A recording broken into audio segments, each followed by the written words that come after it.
Hey guys, welcome to the first episode of Dan Has Issues. Today we're talking about climate change, also known as global warming, also known as what fuels AOC other than coffee and the spite of white Republicans. Climate change, by definition, is a change in global or regional climate patterns and attributed largely to the increased levels of atmospheric carbon dioxide produced by the use of fossil fuels. It causes extreme weather like hurricanes, it causes sea levels to rise. Really the only good thing that's happened because of it is that it's created enough winds to do this. It's an almost entirely new problem caused by human activity. It's really mainly picked up around World War II. In fact, for millennia, carbon dioxide levels in the atmosphere were never over 300 million parts, mainly because until very recently all our cars looked like this. Dating back to the ancient Greeks, people thought they could change temperatures and weather by cutting down trees and irrigating deserts. Now the most old school way of influencing the weather is my grandma saying I'll pray on it. Fast forward to today, the Amazon is burning, temperatures are rising, and all we can think about is Tekashi 6ix9ine snitching. Which, first of all, he's Hispanic.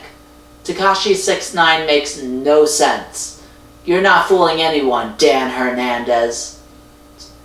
It's his name, guys. I checked. I did it. Let's talk about animal issues for a second. Scientists say that 150 to 200 species of plant, insect, bird, and mammals become extinct every 24 hours due to climate change and climate change-related issues. Animals that went extinct recently include the Sphinx macaw, whose name sounds very racist.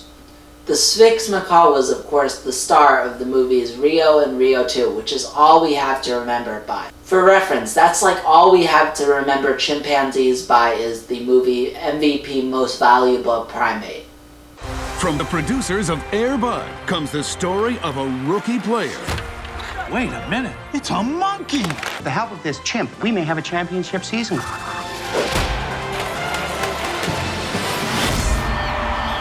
Terrible. They made 2 of those movies. And this, the red panda, you guessed it, endangered.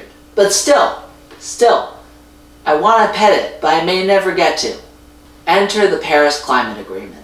The Paris Agreement builds upon the convention and for the first time brings all nations into a common cause to undertake ambitious efforts to combat climate change and adapt to its effects, with enhanced support to assist developing countries to do so.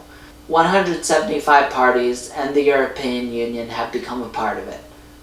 Going back to 2016, former president and man who I think of fondly while crying in my bathtub listening to Alanis Morissette, Barack Obama signed us into the Paris Climate Agreement with China. That lasted until June 1st, 2017. Where Trump announced he would withdraw to stop all payments of US tax dollars to UN global warming programs, which first of all is ridiculous if you think that's the way we should direct the taxpayers' money.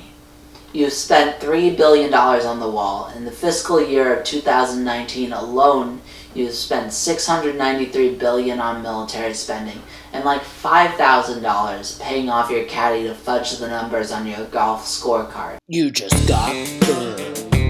Second of all, the fuck is a Trumpometer? It sounds like something on a Nickelodeon game show where you keep score to see how you can ruin the dreams of migrant children. But there is hope.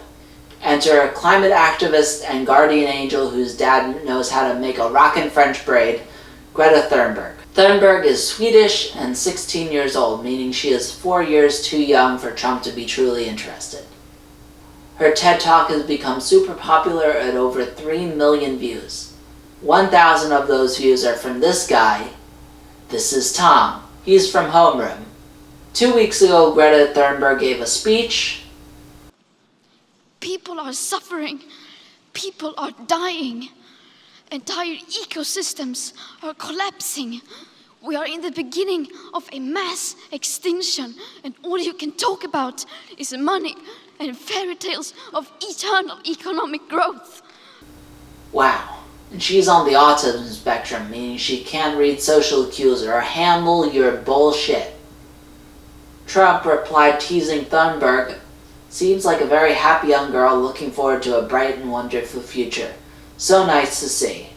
Also, I think the most depressing part of that statement was bright and wonderful future, because at this point, that might not happen at all.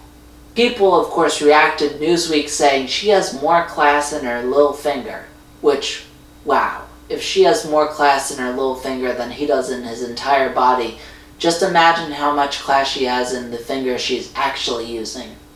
But if we can get back to the facts and ignore this mess, which I want to, and it's really hard to ignore this literal dumpster fire of a situation.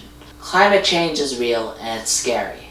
Levels of carbon dioxide in the atmosphere are at its highest it's ever been by 120 metric tons in comparison to geological history.